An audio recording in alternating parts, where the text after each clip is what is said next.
sit idly by while someone plotted to harm his students? The reply came in a cold, venomous voice Hermione recognized at once, one she knew Harry despised, the voice of the professor most openly biased against Gryffindor, Professor Severus Snape.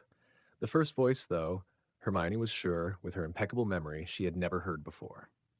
At the very least, from the conversation, it was clear that the attacker was no heir of Slytherin. After a moment's hesitation, Hermione poked her shaggy head out from under the covers. Thanks to the thick pads on her paws, she crept toward the door without making the slightest sound. At Snape's signal, Amasta pulled back the curtain and strode over to study the two boys lying stiffly in the adjoining beds. The one with the ash-gray hair is Colin Creevey. The other is Justin Finch Fletchley, Gryffindor and Hufflepuff, both Muggle-born. You've always had a sharp sense for magic, Amasta. What do you think? Amasta bent over between the two beds, eyes intent, those pale violet irises swirling faintly like slow-moving whirlpools. He examined Colin, frozen mid-motion with his camera hand raised, then Justin, whose face was locked in terror. He tapped their hardened skin with his knuckles. Each dull knock rang sharply in the hushed infirmary. What does Dumbledore say? Instead of answering, Amasta sat on the edge of Colin's bed, fixing his gaze on the boy's glassy eyes. He believes it's an advanced form of dark magic, requiring great power, well beyond any student's reach. He also told Minerva privately that he hasn't the ability to reverse it himself. Heh, on that last point I remain unconvinced. Amasta pressed his lips together, then pointed toward Colin's eyes. This isn't dark magic, it's a curse.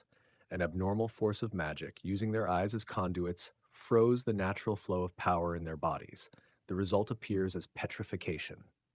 Minerva, Filius, and Pomona have all hinted at the same thing, Snape muttered darkly, and I've watched the students myself. These days they all crave attention. None of them would hide their strength as you once did. They simply don't have the ability. The headmaster's fire whiskey truly is well-aged. Amasta rose to stretch, but dizziness washed over him.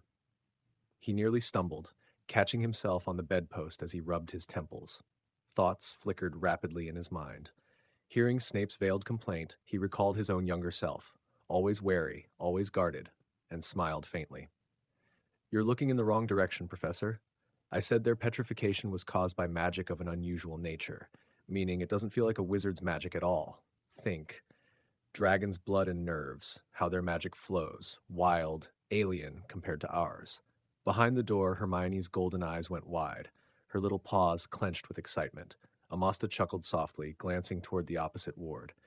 To his sight, the magic radiating from the hidden girl shone like a moon rising against the dark. So then, Salazar Slytherin leaving a monster in the chamber isn't just some ridiculous legend, is it? Snape's voice turned sharp again. For most Slytherins, their founder was a figure of pride. Yet in this moment, Snape's anger outweighed any reverence. At present, that seems the most likely truth. Thinking of the dark wizards who coveted Slytherin's legacy, Amasta almost laughed. They would never imagine that the great secret left in the chamber was nothing more than a magical beast. Not that it mattered. His task was to retrieve what lay hidden there and deliver it to Carcass Folly. Whatever form the legacy took was irrelevant.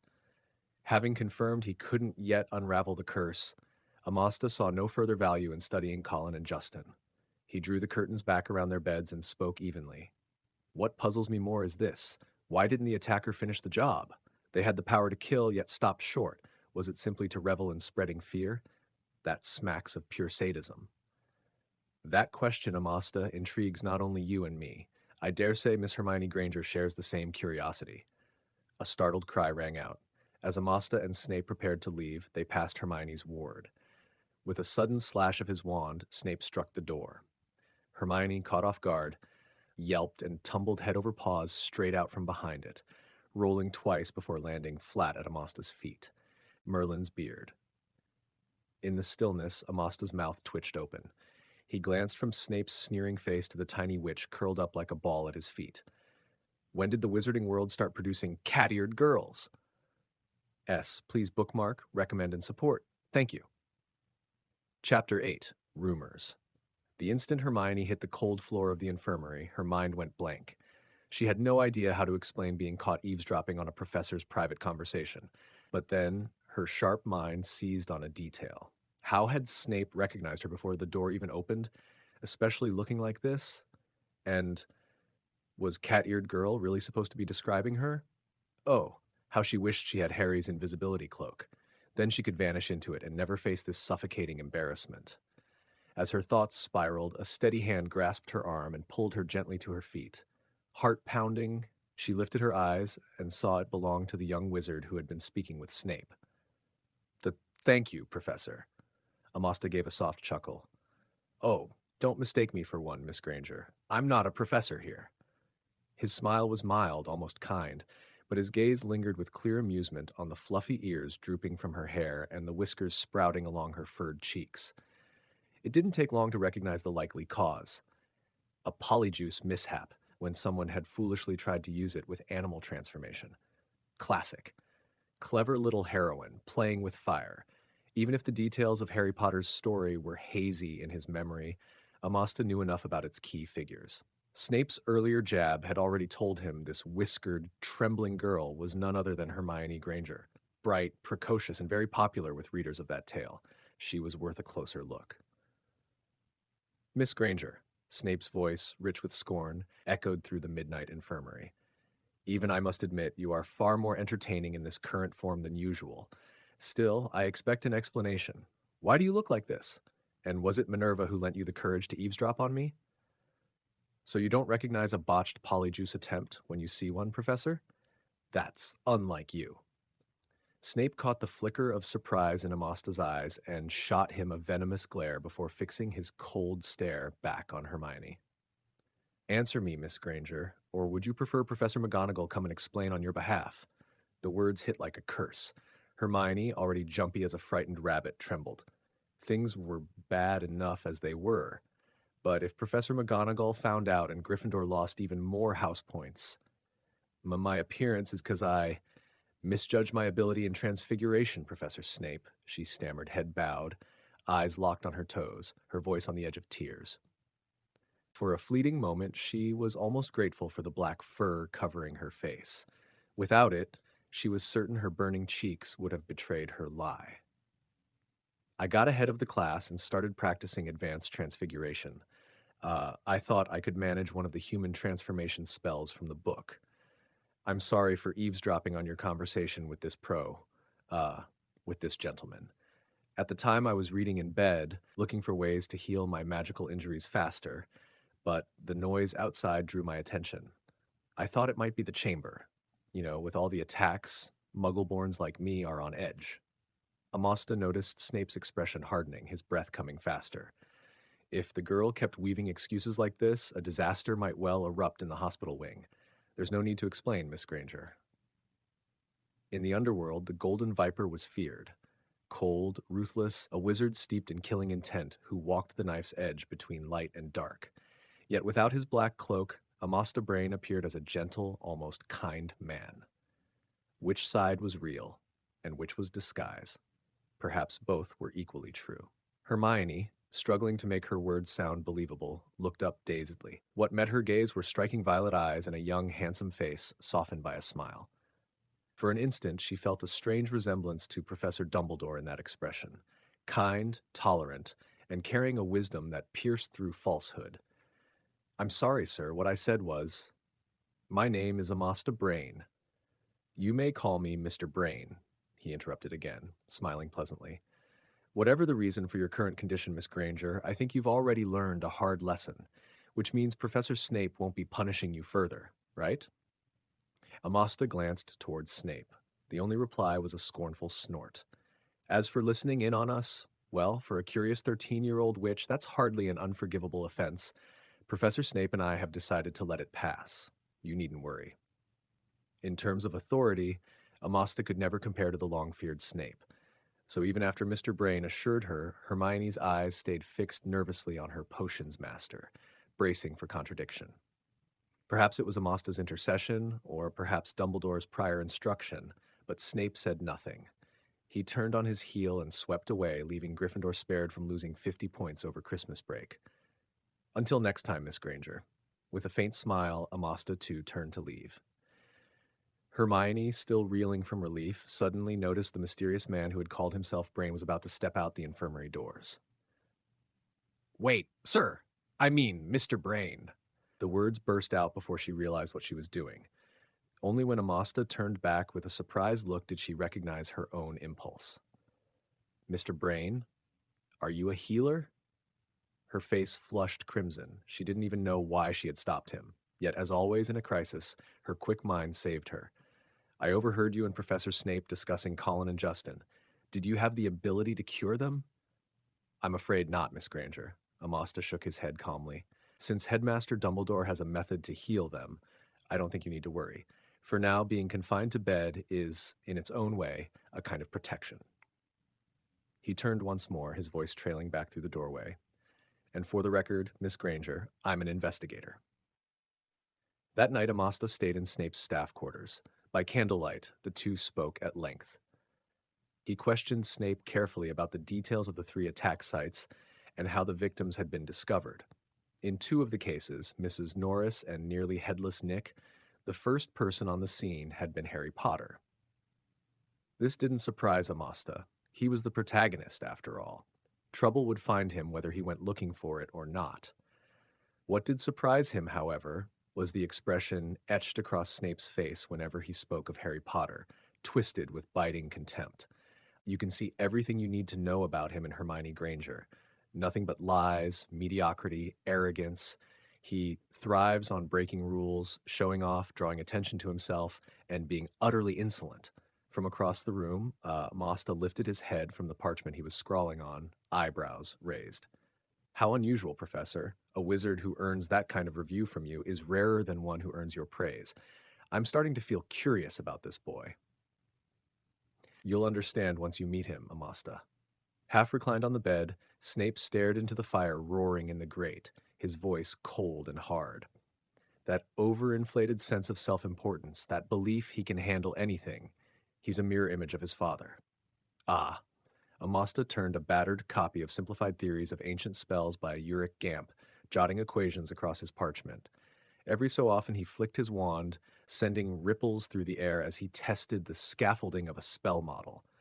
For more than 2 years, most of his days had been spent wandering from place to place, snatching what scraps of time he could for study and self-improvement. "I see. So it's an old grudge, then."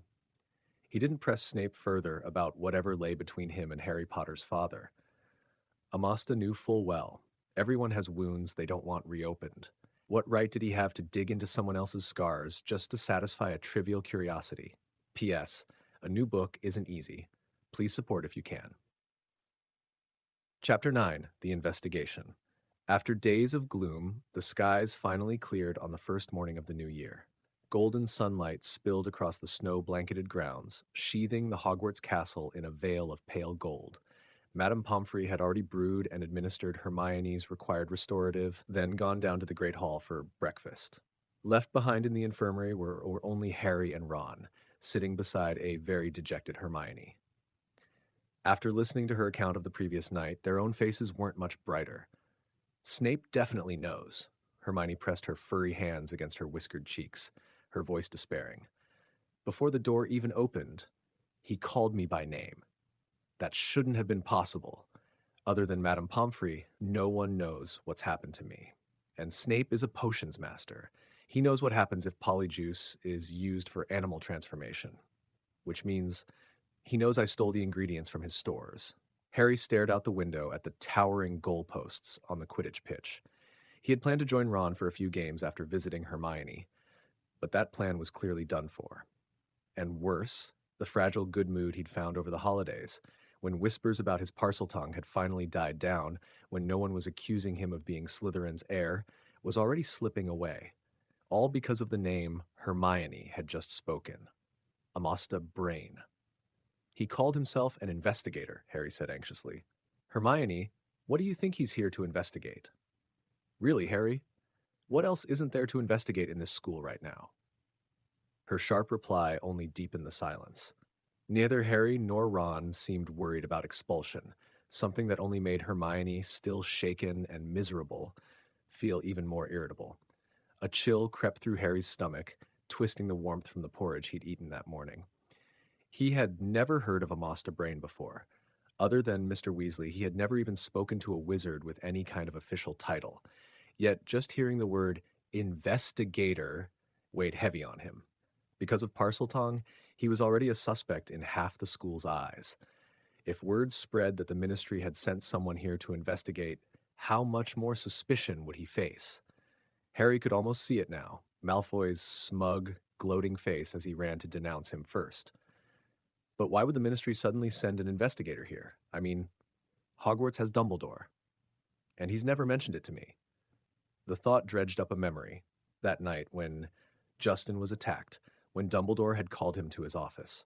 Out of fear that the headmaster might think he had ties to Slytherin's founder, Harry hadn't confessed about Dobby's warning, or the terrible voice he alone could hear before each attack. Was Dumbledore disappointed in his silence? Was that why he had agreed to let the ministry step in? Would they even bother investigating? Or would they just take the easy path, believe the rumors, and throw him into the wizard prison Malfoy always sneered about? That's obvious, Harry, Ron burst out. It's got to be that old bat Snape stirring things up again. Holding half a potato pasty in his hand, Ron scrunched up his freckled nose and declared with certainty, "Think about it, Harry. This brain guy is close to Snape. Maybe he's a Slytherin graduate." He chewed thoughtfully on his pastry before continuing his analysis. Who would want to see you kicked out of school the most? No doubt it's Snape. I bet my broomstick, Harry. This investigator was sent by Snape to do just that. Thanks, Ron. Hearing your theory makes me feel so much better, Harry said, slumping onto the edge of his bed, exhausted. Stop talking nonsense, Ron, Hermione snapped.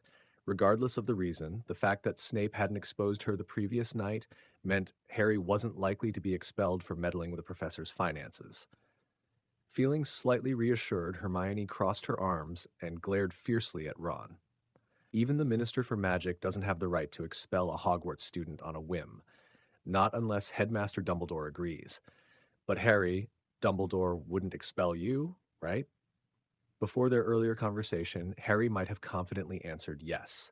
He had always sensed that the silver-haired old man treated him differently than other young witches and wizards, even if their direct interactions were rare. Maybe, Harry hesitated. At least Dumbledore told Hagrid he didn't believe I attacked Colin and the others. He can't just agree to expel me because I kept some things from him. While Harry fretted, Ron, still muttering his opinions, suddenly frowned and looked at the pristine white ceiling, as if trying to remember something. Amostar Brain.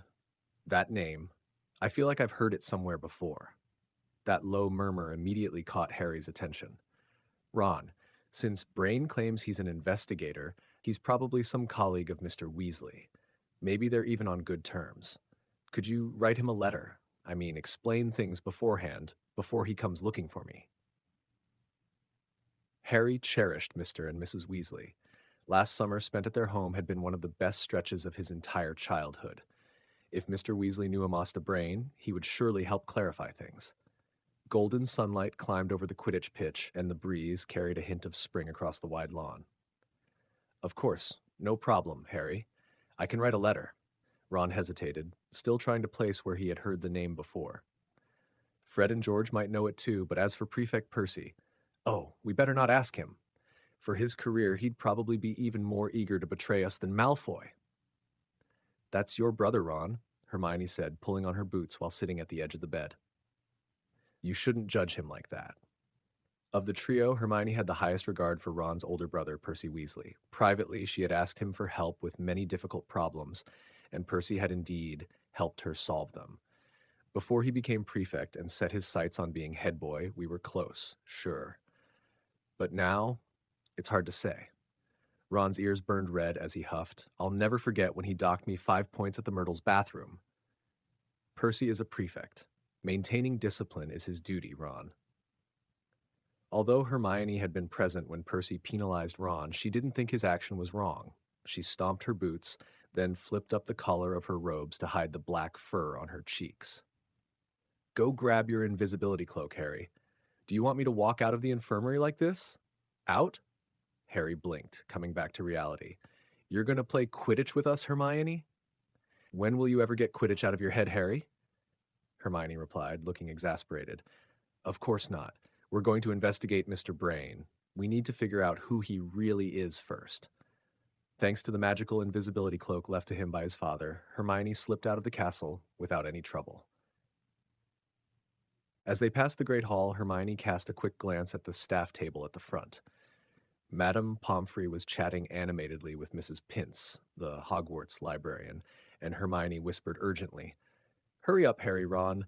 Madame Pomfrey will be back at the infirmary before 10, and I do not want her to find out I wasn't quietly in bed. You don't have to come all the way here yourself, Hermione. We'll tell you everything we hear from Hagrid, Ron said, picking up his pace. Hey, his gaze fixed ahead, trying to look casual. Harry nodded in agreement. Stop talking nonsense, both of you, Hermione said, but stepping out of the castle into the sudden brightness and the crisp breeze lifted her mood considerably. Her amber cat-like pupils gleamed with excitement. I was worried you'd completely forget what Hagrid told you before we left his hut. Since Halloween, Hagrid's hut had looked unusually tidy. The pumpkin vines behind it had been cleared away and the snow smoothed over the ground. When Harry and the others arrived, Hagrid was chopping Christmas trees into firewood for the great hall decorations. For most people, this would have been hard labor, but for Hagrid, towering over 10 feet with a waist 5 times that of an ordinary person, it was simple. He just lifted the axe and gently set it down, and the trees, some as thick as a large bowl, split neatly into several sections. The black hound frolicking in the snow spotted them first, howling joyfully from atop a mound. Don't bark, Fang, you just finished a whole chicken. Hagrid's face, mostly hidden beneath his shaggy beard, broke into a smile as he looked toward the noise. Ah, Harry, Ron, it's you two. He waved excitedly toward Harry, who struggled through the 2-foot-deep snow. This isn't right, Harry. You usually come here at midnight, wearing your invisibility cloak. That's because I have classes during the day, Hagrid. Ouch! Helping Hermione down from the cloak, Harry slipped and tumbled onto the snow, dragging Hermione along. She let out a piercing squeal as they rolled together. Stop gawking, Hagrid! Help us!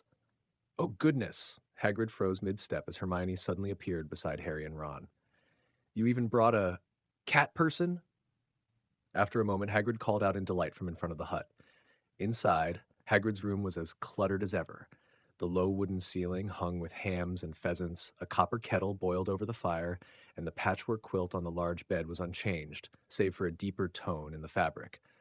Please, Hagrid, don't ask why I look like this, Hermione said, sitting on the edge of the bed, immediately noticing the eager curiosity in his eyes. It was a nightmare. I don't want to talk about it. Ron laughed heartily, and even Harry's worried expression softened a bit. All right, Hagrid said with a shrug. I just wanted to see if it might be possible to experiment and create a species like a cat person. But since you don't want to share, don't bare your teeth, Fang. That's Hermione, not a cat. You should smell her, not bark at her. Hagrid set out a few cups and sprinkled some black tea leaves into them, preparing to brew hot tea for the three. While waiting for the water to boil, he eagerly prepared some homemade snacks. You don't look too happy, Harry. Want some toffee? No thanks, Hagrid. I'm not very hungry. Having experienced Hagrid's cooking prowess enough times, Harry politely declined. He exchanged a silent glance with Ron and Hermione, then spoke. Actually, Hagrid, we came today to ask you about someone. We think you've probably heard of him. Hagrid, poking at the embers with his fingers, let out a quiet chuckle. He peered at Harry over the kettle handle and teased. And who are you three snooping about now, Harry? Let me warn you, there's no Philosopher's Stone hidden in the castle this year. True, there was no Philosopher's Stone, but there was a new Chamber of Secrets. Harry scowled inwardly. Hagrid's joke hadn't improved his mood one bit. Amostar Brain, Hagrid. Have you heard of him? With Hermione pressed for time, Harry cut straight to the point. Amostar Brain? Hagrid blinked in surprise. Why do you ask about him? So you do know him, Hermione pressed immediately. Tell us, Hagrid. What do you know? Hagrid didn't answer right away. Instead, he glanced at Ron with a puzzled look. Ron, you don't remember Amostar Brain either? I'm sure I've heard the name somewhere, Ron replied, furrowing his brow in concentration, but I don't think it was from Dad. Hagrid, why would you think I know him? You definitely have heard of him, Ron, Hagrid said with a smile. He lifted the scalding kettle from the stove and poured tea for all three of them. He was a Slytherin student, same year as your brother Bill. He must have graduated over 3 years ago. I haven't heard much about him in recent years, but that's not surprising. He was always shy at school, not one to seek attention. Maybe Bill mentioned him to me once? Ron offered, still unable to recall the lost memory. Shy? Hermione's tone carried the same confusion. She tried to recall every detail from their brief encounter the night before. If she were to judge, Mr. Brain had been almost excessively friendly, hardly the type one would expect from a Slytherin. Shy, though? That was hard to see. Well, maybe not exactly shy. Let's just say he didn't really mingle much with others, at least back then, Hagrid said. With 3 extra people in the room, Hagrid had to remain standing as he spoke. I didn't interact with him much personally, so most of what I know is hearsay. From what I heard, Amostar Brain was an orphan, raised in a children's home. You know how it is at Slytherin. Students from orphan backgrounds aren't exactly welcomed. Those first few years at Hogwarts were tough for him. He got a lot of cold stares. If it weren't for Professor Snape's protection, things might have been even harder. Hagrid's memory of Amasta was limited, so he spoke slowly. No one rushed him, not even Ron, who had given up on trying to recall, focusing intently on Hagrid instead. I heard from the professors that Brain was a very eager student, polite when asking questions, and academically quite strong. Of course, he couldn't really compare to Bill or Percy or you at that age, Hagrid added, looking at Hermione. But he just didn't let anyone get close to him. It seemed intentional, keeping everyone at a distance. But considering he was an orphan from a Muggle family, the professors understood why he acted a bit withdrawn. Sounds like a pretty ordinary person, Ron said, frowning, and he's a Slytherin, so why would I have heard his name from Bill? Maybe even Charlie? That brings us to the fight Brain had in the Forbidden Forest when he was in 5th year. Hagrid drained the massive water jug he'd been holding in one gulp, his bell-like eyes sparkling with astonishment.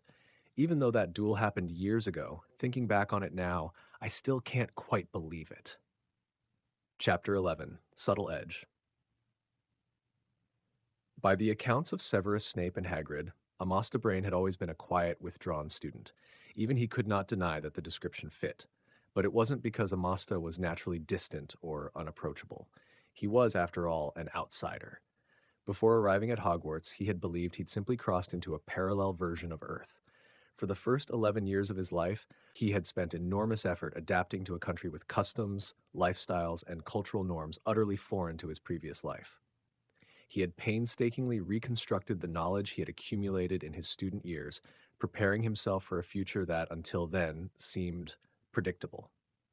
Then came the Hogwarts acceptance letter, and it upended everything, rendering much of his prior effort nearly useless. Why did he seem out of place during his first years at Hogwarts? The answer was simple. First, magic completely overturned the worldview and values he had developed over nearly 3 decades across 2 lives. He spent those years in a state of confusion. On one hand, he had to accept the reality of magic and learn it. On the other, he was constantly trying to rationalize it scientifically. It was enough to make anyone feel divided, almost as if he were 2 people in one. Second, the fragments of partially remembered plotlines from his previous life caused him further unease. Amasta knew he was living in a real, tangible magical world, not the pages of a children's book. In this world, there were dangerous, hostile magical creatures, insidious curses, cruel dark wizards, ruthless schemers, and shameless hypocrites. Although he remembered some names, he could no longer recall the storylines tied to them, making it impossible to judge who was truly good. Upon entering the wizarding world fully aware of his own weaknesses, his instinct was to remain cautious around everyone, a survival mechanism. From Hagrid's perspective, the coldness and isolation of the Slytherin students were trivial in comparison. After all, the small frame he had held a mature soul. Severus Snape was the only wizard at Hogwarts that Amasta had ever truly respected. The reason traced back to Amasta's own difficult circumstances. At the time, he was poor. The school's modest financial aid could barely cover his second-hand books and basic supplies, leaving him unable to advance at the pace he wished. To improve his situation, he began brewing potions privately to sell, starting in his second year. At first, he could only make simple potions from cheap ingredients stored in his locker, earning modest profits little by little. Then, in the second half of his third year, he received a high-value order, 80 galleons for a long-lasting invisibility potion. To ensure success, he repeatedly snuck into the restricted section under a disillusionment charm and subtly questioned Snape about the potion's secrets. He could not afford any mistakes. His client did not supply ingredients, and the rare invisibility creature's tail feathers alone cost 6 galleons each. 5 feathers were needed for the potion, enough to nearly deplete his savings. Of course, despite careful planning, mishaps occurred. Inexperience led him to miscalculate the dosage of Abyssinian shrivel fig juice, and the potion failed. Amostar was despondent for several days. Then, a week later, before a potions class, he went to collect ingredients and found 10 invisibility creature tail feathers bundled in his usual locker, rare materials that should never appear in a young wizard's storage. Furthermore, during the lesson on confusing concoctions, Snape casually spoke about invisibility potions, entirely unrelated to the current topic. It dawned on Amostar that his secret potion brewing had not gone unnoticed by the perpetually stern potions master. Incidents like this occurred several more times, yet both parties maintained an unspoken agreement, carefully avoiding any direct confrontation. Because of this, Amostar gradually began to trust Severus Snape. Before then, he had remained cautious, having overheard conversations among his housemates suggesting that Snape had once been a follower of the Dark Lord. When Voldemort fell, it was only thanks to Dumbledore's protection that Snape escaped the Wizengamot's judgment. Still, his close relationship with the headmaster didn't change Amostar's philosophy of keeping a low profile. At school, he remained quiet, avoided conflicts, and refrained from excelling too conspicuously so as not to attract envy. This continued until his 5th year, until an unexpected event disrupted his careful routine. It happened at the end of November 1986. That winter was particularly harsh, and Amostar's beloved grandmother, Felina, who was already 84, passed away before Christmas. She had devoted her life to charity and raised Amostar with meticulous care, and her death dealt him a significant blow. Yet, because it was the year of the OWLs, the academic workload left little time for mourning. After a hurried funeral, Amostar had no choice but to return to Hogwarts and resume his studies. It was a late night in early December 1986. The pitch-black night draped over the grounds like a heavy curtain. Bitter winds swept across the partially frozen Black Lake, the clashing ice shards cracking like skeletal jaws gnawing in the dark. Once he confirmed his roommates were asleep, Amostar sat up expressionless. Quietly, he dressed and retrieved a framed collection of black and white photographs from a hidden compartment by his bed. The common room was eerily silent. Its sickly green light, rough stone walls, and numerous empty carved armchairs made the long, low room resemble a crypt. Slytherin students weren't as eager as the Gryffindors to roam the castle at night. As Amostar navigated the labyrinthine corridors, he encountered no one. Even if he had, there was no need for concern. Amostar was confident in his disguise charm. He could move completely unseen. Even Filch's undernourished cat passed by without noticing anything unusual. "Hey there, little one. Looks like you're lost." Passing the entrance hall, voices from above the marble staircase caught Amostar's attention. He stepped closer and looked up, spotting Bill Weasley, Gryffindor prefect and eldest of the Weasley siblings, speaking to a Hufflepuff student. "Go back to bed, kid, or I'll have Professor Sprout see you." "Oh, okay, Prefect Weasley. I'll head back now." Grateful not to receive a detention or be sent to the professor, the small wizard hurriedly apologized and scurried away. After dealing with the unruly student, Bill ran his fingers through his long hair, hummed a tune, and ascended the marble staircase, continuing his duties as prefect. Amostar watched Bill's retreating figure. The eldest Weasley, trusted by Dumbledore and admired by students and staff alike, was beloved not just for his achievements, but for his exceptional personal charm. Among upper-year Slytherins, however, Bill Weasley's reputation was far less favorable. They viewed him as a traitor to the proud traditions of wizarding families for associating with Muggle-born students. Privately, they often plotted to teach him a lesson. Yet, each attempt ended in failure. as Bill and his strong Quidditch-playing younger brother defeated them, no matter how many conspired against them. As a result, Bill became almost a public enemy among fifth years and above in Slytherin. Rumors even suggested that when Dumbledore intended to appoint him as boys' prefect and later student council head, this animosity intensified. Amasta smiled silently and turned toward the entrance hall, heading for the Forbidden Forest. None of these troubles concerned him. After all, no one would foolishly expect an inconspicuous Slytherin like him to rival the sun-like pride of Gryffindor's shining stars. Narfer, Chapter 12, Provocation. At the edge of the Forbidden Forest, Amasta paused and cast a few glances toward Hagrid's hut. The small, ramshackle building showed no sign of light, and he could sense no magical presence inside. It seemed Hagrid was not home. As everyone knew, Hagrid, keeper of the grounds and forests, was one of Albus Dumbledore's most trusted confidants. Time and again, Dumbledore entrusted him with critical, private matters. This large, rough-hewn figure who, despite his outward appearance, could always be relied upon when it mattered most. Amasta was unsure whether Hagrid was out on business or patrolling the forest, so to avoid any interruptions, he walked a considerable distance south before finally striding into the forest itself. The Forbidden Forest was dense and black, utterly silent. Even the piercing winter wind seemed to hold its breath here, intimidated by the oppressive stillness. Only the crunch of his footsteps over fallen leaves broke the quiet.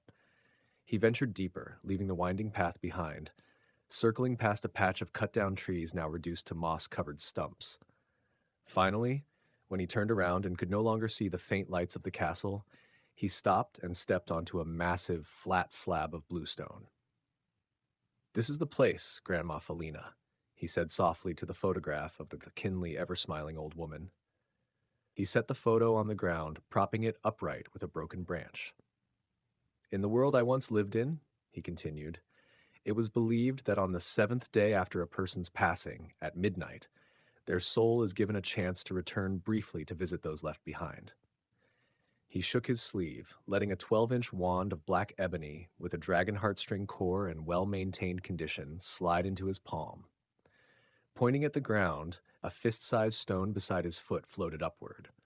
Within moments, under rapid undulations, it transformed into an orange-bronze basin. At this time, the living pay their respects to the deceased in a certain way. Amasta seated himself cross-legged, unfazed by the icy, slick bluestone beneath him. From his pocket, he pulled a small cloth bag. He had bought it for 2 galleons at Dervish and Bangie's in Hogsmeade. The bag had been expanded with a trace-free extension charm, initially modest in size, but now upgraded to hold as much as a small car, with compartments to organize items neatly. "I wonder if you'd like this method?" he murmured. A pile of yellow paper and a small mountain of gold ingots spilled onto the ground. Vroom! Golden flames ignited from nowhere, rapidly consuming the paper and hand-folded ingots. The heat blackened the edges of the bronze basin and dried the damp, frigid air around him. The flickering light cast a reflection on the glass, protecting the photo, revealing a pale face. "I'm sorry I couldn't be by your side in your final days. This may well be my greatest regret," Amasta said, moving his cracked lips as he added more paper to the basin, speaking to the smiling figure within the flames. The fire danced, golden light swaying, and for a moment the old woman seemed almost alive, like a magical portrait, gently comforting the grief-stricken boy. "If it weren't for you, I would have died at that woman's hands 16 years ago, never even knowing this wondrous world." Even the biting north wind seemed to soften as it passed through the firelit space, brushing Amasta's hair as if an invisible hand were stroking his head. He gazed at the photo, quietly confiding the secrets buried deep in his heart. Absurd, unshareable things that no living soul could ever hear. Only before the deceased could he speak freely. The slender moon edged across the sky. By late night, a creeping mist rolled in from the forest's depths, shrouding everything in vague obscurity. Tiny fragments of ice clung to dense leaves, drooping limply from the branches. "What do you think he's doing, Priyan?" Lost in thought, Amasta had let his usual vigilance slip. Unbeknownst to him, 50 feet behind, 2 figures in scarlet Gryffindor Quidditch robes, each holding a flying broom, had been quietly observing him for some time. I'm not really sure, Phaloa, but it looks like he's performing some sort of dark ritual, summoning the spirit of that old man in the photo with black magic, probably. You know how those Slytherins are. They love studying this kind of thing. Prion, Gryffindor's fourth-year chaser with his round face and small eyes, lowered his voice as he spoke to the girl next to him, both teammate and girlfriend. Um, that's Amostar Brain, a very eccentric bookworm. Eccentric bookworm? Phaloa, with her long, pale golden hair and delicate features, raised one finely arched eyebrow. Exactly, Prion said, puffing out his cheeks and chuckling. I heard it from Helson in Ravenclaw. Every Saturday morning, he sits in the corner of the library's reading area, surrounded by a pile of books, doesn't talk to anyone. He seems obsessed with studying, but his grades are nowhere near as good as Charlie's brother, probably because he's not the sharpest. Phaloa giggled, leaning her hip against her Firebolt 1700 and snuggling closer to Prion. Maybe we should call a professor back at the castle, darling. We can't just watch him curse a deceased old man with dark magic, can we? That's not such a good idea, Phaloa. Priam's small eyes twinkled with mischief as he flatly refused her suggestion. Charlie and the others are still in the Forbidden Forest playing hide and seek with that giant spider. If we call a professor, they'll all get caught. I heard Charlie say his brother Bill is the duty prefect tonight. We could inform him instead. I'm sure Bill wouldn't betray his own brother. Phaloa blinked, offering her suggestion again. Not a bad idea, Phaloa, Prion said, glancing at Amasta's thin figure on the flagstone, a mischievous grin spreading across his face. But I have a more fun way to teach this evil wizard a lesson. Come on, Phaloa, grab your wand. Let's give him a taste of his own medicine. On the ground, only scraps of yellow paper and a few gold ingots remained.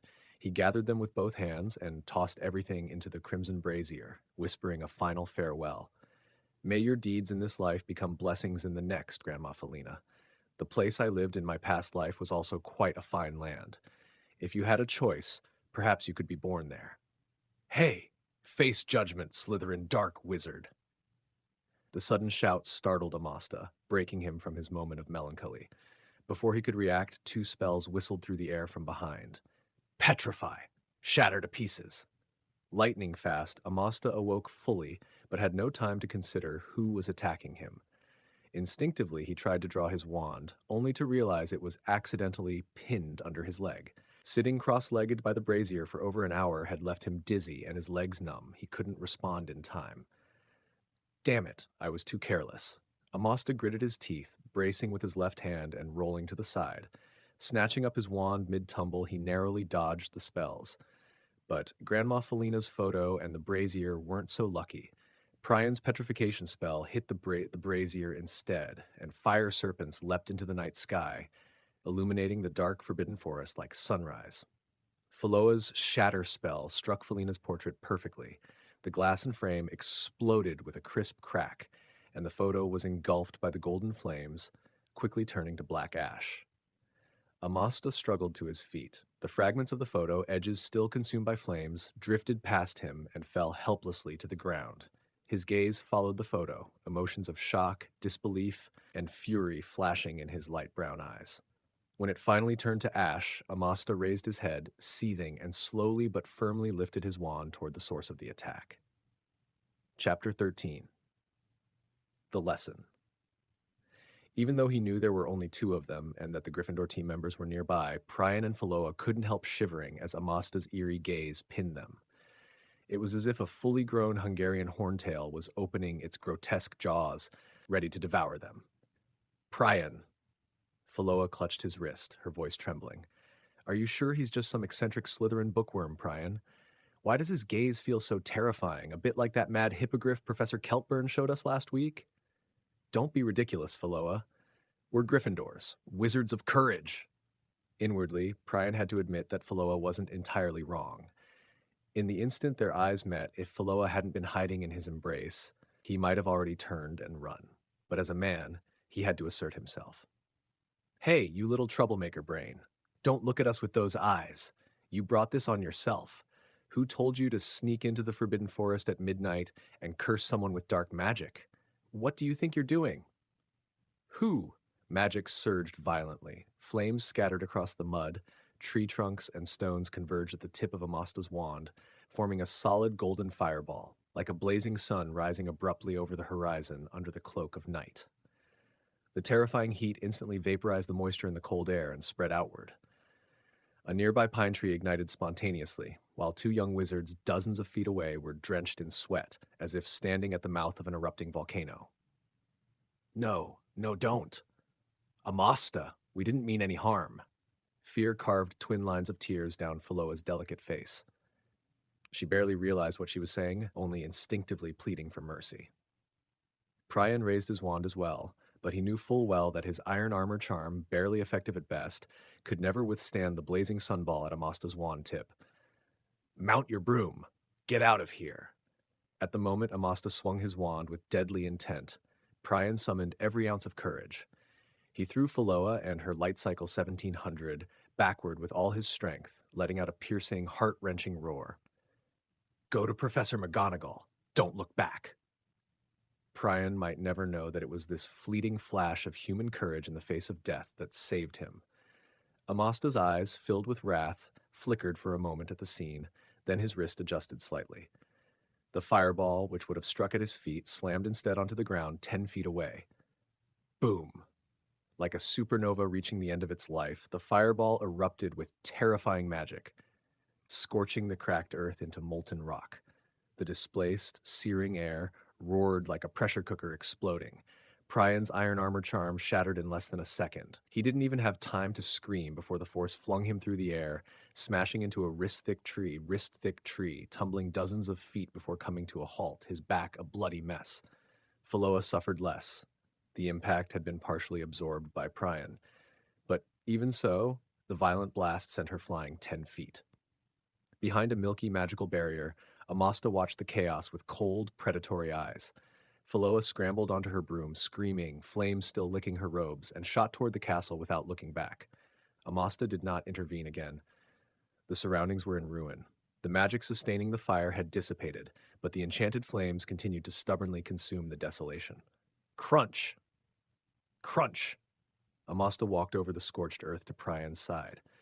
He looked down at the horrific wounds on Prion's back, expression unreadable. Prion wasn't dead, not yet, anyway. Amasta had no desire to visit Azkaban, at least not now. I intended to let you feel the pain of losing limbs, Amasta said flatly, to teach you a lesson, but your final act of courage earned you a shred of dignity. From his pouch, he produced a vial of white potion and several other colorful, unpredictable concoctions. Mixing them in the right ratio, he poured them over Prion's shredded back, casting a spell that caused the flesh to twitch and regrow rapidly. Prion's face, pale as gold paper, regained some color, though a few ribs remained oddly bent. Amasta didn't bother fixing the broken bones. Madame Pomfrey would handle those easily. I should have known better than to think the school was safe. Whoosh, whoosh, whoosh! Suddenly, sharp, whistling sounds pierced the forest. Shadows split and surrounded him from all directions. 5 dark figures emerged through the rolling mist. Amasta remained unfazed. From the moment he saw the Gryffindor robes on Prion and Filoa, he had expected they wouldn't be alone. Still, when a short, stocky figure became clear from the shadows, Amasta couldn't help the twitch at the corner of his mouth. Charlie Weasley, Bill's younger brother, second in the Weasley family, the Gryffindor seeker prodigy, was flying on his broom with a massive 8-eyed spider dangling beneath him, roughly the size of a car, and still struck by 3 petrification curses. Amasta had no idea the Forbidden Forest housed such spiders. Clever little Gryffindor lions indeed. With keen eyes, Charlie spotted Prion immediately. Mature beyond his years, he didn't rush in. He hovered, scanning the chaotic scene. When he saw the nearly 3-foot-deep, molten crater at Amasta's feet, he sucked in a sharp breath. Where's Hua Brain? Charlie's voice, like his face, carried weight and wariness. Maybe she's already mixed with the dirt, came the grim reply. Amasta spoke calmly. You can search for yourselves. Maybe you'll even find some fingernails or something. You killed Filoa, a Gryffindor player roared in disbelief, anger flaring. And Prion, where's his clothing? What did you do to him? Shouts and accusations crashed over Amasta like a tide. Wands were raised, some yelling to have him sent to Azkaban immediately. Charlie Weasley, however, possessed a natural leadership that the others lacked. The youngest and calmest among them, he was certain Amasta hadn't actually killed Phaloa, unless he wanted to go to wizard prison. But Priam's severe injuries were undeniable, so Charlie's priority was securing his friend's safety. Charlie drew his wand and severed the rope suspending the eight-eyed spider. Hovering on his broom, he said in a steady voice, "Give us Priam back, Brain, or you'll regret it." Chapter 14. One strike strategizing and weighing consequences wasn't exactly a Gryffindor forte, especially among teenage witches and wizards. If a Slytherin had been in their place, witnessing the devastation in the Forbidden Forest, they likely would have acted with restraint and composed manners. "Stop talking. Charlie, we've got your back. Find a way to rescue Priam." A Gryffindor player swooping above on a Comet Series broom shouted, then fired a dazzling red spell toward Amasta. The Gryffindor team moved with precise coordination. That stunning spell seemed to be the signal. On cue, the three other players, apart from Charlie, responded immediately. To maximize Amasta's confusion, they weaved through the air, constantly changing positions. Shadowy figures braided a complex web above him, occasionally hurling stunning or petrification spells. In truth, Amasta had initially planned to return Priam and hadn't intended to fight. Phaloa had gone back to the castle for reinforcements. Soon, the professors would discover that students had been dueling in the Forbidden Forest. Detentions and point deductions were inevitable, but Amasta hoped the punishment wouldn't be drawn out. He didn't want to sit in Snape's office until next Christmas. Still, since the Gryffindors struck first, defending himself and countering was justified, and a way to vent some frustration. With a flick of his wand, a swirling vortex of interwoven silver and black magic appeared before him. At its center lay a deep, bottomless void. Like Charybdis from Greek mythology hovering beside him, the vortex automatically met incoming spells from any direction, effortlessly swallowing them without wand control. What kind of magic is that? The Gryffindor players tried everything, attacking simultaneously from multiple angles, concentrating their power to break the vortex, but nothing worked. "Don't know, but it looks like dark magic," another shouted back, panic creeping into their voices. Charlie Weasley knew he had to act. He couldn't just stand by and watch. As the prodigious Seeker of Gryffindor, Charlie's flying skills were truly a cut above the rest. He moved like a wraith, pausing briefly in one spot before blinking to appear elsewhere. Even while moving at that speed, his spell work was precise, each charm aimed directly at Amasta, a feat few could manage. Even Professor Flitwick in his younger days might not have been so agile. Yet, skill alone didn't mean he could break through Amasta's defenses. Late at night, Amasta had unexpectedly witnessed a high-level flying display in the Forbidden Forest. The elegance of the maneuvers made even the Quidditch-indifferent Amasta quietly admire Gryffindor's talent. No wonder Slytherin had been trounced by Gryffindor on the pitch last school year. "Worm, you just gonna hide behind that thing all day?" The Gryffindors, failing to gain the upper hand, resorted to provocation. "Maybe we need a different approach." Seeing his disarming charm fail again, a panting Charlie hovered midair, scanning around. He quickly formulated a plan. "Everyone, fly higher. Watch out for the spider's venom. It'll melt your robes. Impedimentum." All of them understood his meaning, including Amasta. He turned to look at the eight-eyed spider just as a beam from Charlie's wand struck one of its thick black legs. Clack, clack, clack! Freed. The spider flailed its massive, glistening black pincers and let out an enraged hiss. Its grotesque head shook, 8 emerald eyes blinking madly. In its senses, the buzzing red flies above and the small wizards on the ground were all part of the same enemy team. Crack! The 8-legged monster moved with terrifying speed. When it charged with full force, several tree trunks as thick as bowls shattered easily under its weight. Amasta raised an eyebrow. He knew the spider's venom was highly valuable. A pint could fetch 100 galleons, but this specimen was still too small to yield much. Still, even a mosquito is meat, and Amasta never wasted an opportunity. Seeing Amasta remain motionless against the spider, Charlie's weathered face showed a trace of worry. He feared Amasta might be paralyzed with fright. Just as he was about to warn his opponent, Amasta suddenly raised his wand, pointing directly at the leaping spider. "Shrink now!" The spider froze midair. Its 8 compound eyes reflected confusion, and before it could react, the world around it warped rapidly. In the blink of an eye, it found itself trapped in a glass jar. Thank you for the gift, Amasta said after adding a few protective spells to the jar. I like it. He gripped his wand like a drumstick, sighed, and continued. Next, I have a lot of trouble to deal with, so let's end this miserable situation and return to the castle. If all goes well, I might even manage half an hour to nap in my dorm. Dream on, Brain. You still think about sleeping? The first Gryffindor to attack recovered from the shock of Amasta's effortless defeat of the spider, baring teeth in anger. The Dementors will give you a proper welcome. The wind's strong up there. I suggest you don't fly too high, or the fall will hurt. Amasta ignored the threats, fixing his gaze on Charlie. What are you planning? Charlie raised his wand defensively, gripping his broom tightly, ready to evade. But Amasta didn't shoot a spell at anyone. Instead, he swung his wand like a hammer into empty air. Hum!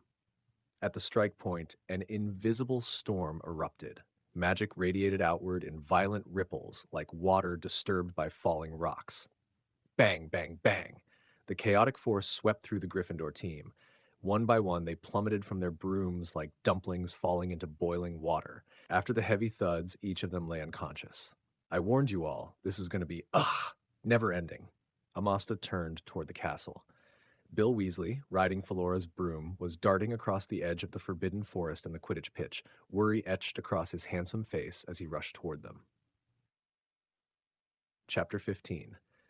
Dangerous Confrontation. Amostar Brain? Bill Weasley's normally relaxed, easygoing expression vanished, replaced by shock. As he leapt down from the Flyer 1700, his robe snagged on a broken stake, nearly sending him tumbling. When Felora told me you killed Prion, I thought she was just joking. Some kind of prank. Bill's vision was limited. He only saw Prion sprawled on the ground, his back exposed and the crimson-stained floor beneath him. He couldn't discern whether Prion was alive or dead. I can't believe it, Brain. Are you secretly plotting to slaughter Hogwarts? His gaze swept over the Gryffindor players who had been knocked unconscious midair. As he noticed Charlie lying silently in a thicket, Bill's shock transformed into hysterical rage.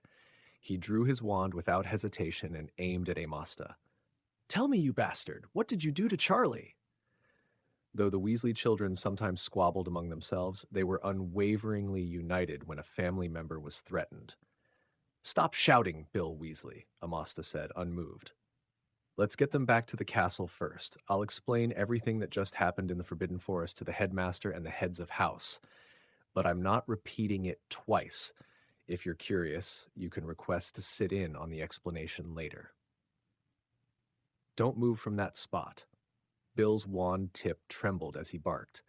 Felora has already gone to alert Professors McGonagall and Snape. Headmaster Dumbledore will return from outside soon. Until they arrive, you're going nowhere. The cold wind brushed their faces, leaves rustling. Dawn was still some time away, and a lethal tension lurked in the dense darkness, waiting for the perfect moment. Amasta's gaze flicked toward the depths of the Forbidden Forest. The subtle but unmistakable sense of being watched lingered. Considering that eight-eyed spiders were rarely solitary, lingering here was unwise. This place isn't safe, Weasley. Let's return to the castle first, Amasta said calmly, repeating himself. The real danger is you, Brain. I'll say it again. Stay put, and hand over your wand. Bill's vigilance was razor-sharp. His eyes locked onto Amasta's wrist, every muscle tense, ready to act at any instant. Amasta furrowed his brow and glanced again toward the pitch-black forest. The faint but distinct sense of unease in the air felt like a lump in his throat. Something was clearly watching him from the shadows. I'll repeat myself one more time, Weasley, Amasta said, his tone firmer. This isn't safe. Let's go back to the castle. Bill's eyes instantly hardened. To him, Amasta's words were a signal to flee. He didn't hesitate. He lashed out with his wand. Swish, swish, swish. As one of Hogwarts' most exceptional students, Bill Weasley's combat skills were unmatched. In a heartbeat, he sent 3 dazzling red spells at Brain, cutting off every possible escape route. But for Amasta, this was hardly a serious threat. Since Bill Weasley was unwilling to leave, Amasta decided to take him along once he was incapacitated. It didn't matter whether he brought 5 or 6 people. Tonight, too many secrets had already been exposed, and a few more wouldn't make a difference. With a flick of his wand, Amasta deflected the stunning spell aimed directly at him. His wrist moved deftly as he intoned the incantation in his mind. Inverted bell. Bill's eyebrows shot up. Finally, he could confirm that this unassuming, unknown Slytherin, Amostar Brain, indeed possessed powers far